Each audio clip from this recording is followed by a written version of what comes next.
Hello, and welcome. For the principals exam, questions about the definition of family can be really confusing, right?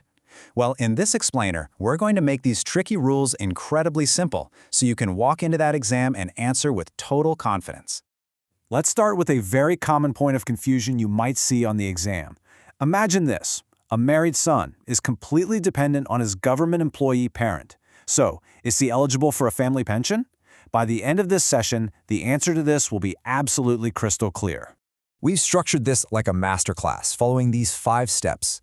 We'll understand the basic rule, look at eligibility for different family members, focus on the exceptions, and finally, revise some key exam points. So, let's get started. Okay, the first and most important thing to grasp is this. For government benefits, there is no single fixed definition of family. The definition actually changes depending on the specific benefit we're talking about. We're going to focus on these 3 main schemes: Leave Travel Concession, or LTC, the medical attendance rules, and the family pension rules. These are the 3 areas where the rules are different and where exam questions will most likely try to trip you up. All right, let's dive into the details. We'll start with the most common family members, the spouse and children. Now pay close attention here. For a spouse, the rules are very straightforward. They're included unconditionally in every benefit. But the moment you start talking about children, especially a son, factors like age and marital status become critical, and these factors are different for each benefit. You need to lock this number into your memory: 25 years.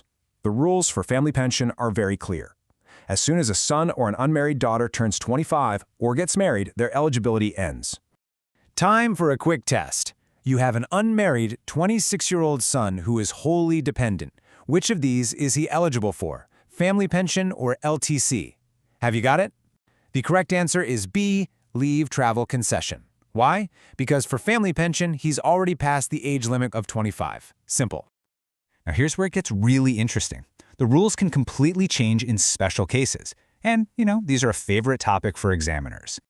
For children who have a disability that prevents them from earning a living, the usual rules about age and marriage just don't apply. This is a really important point. They are entitled to a lifetime family pension. There's just one condition: they must be wholly dependent. And this slide perfectly illustrates how important marital status is for daughters.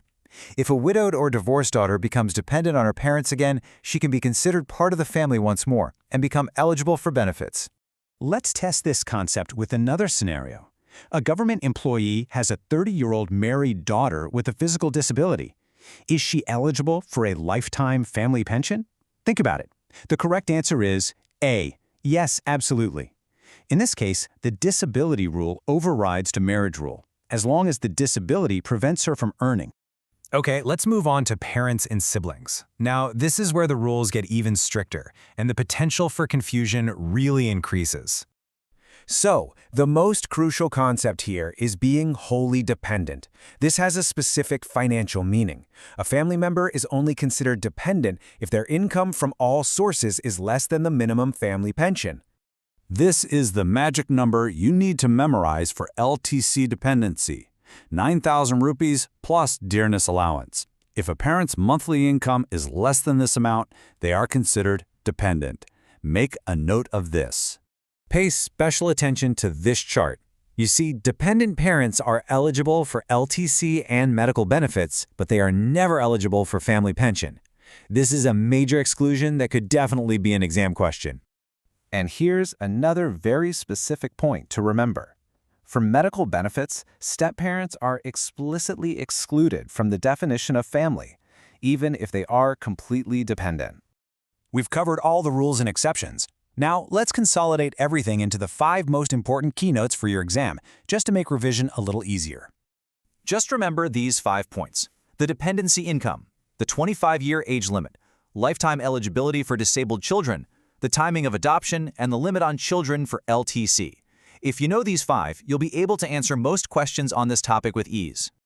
This rule is based on a Supreme Court ruling, so it's incredibly important. Remember this clearly. For pension purposes, the adoption must be completed during the government employee's lifetime. This chart clarifies family pension eligibility at a single glance. Only the spouse and eligible children, with conditions, qualify. Parents, siblings, or step-parents are not covered under these rules. So the key takeaway from our entire discussion is this. The very same person can be considered family for one benefit, but not for another.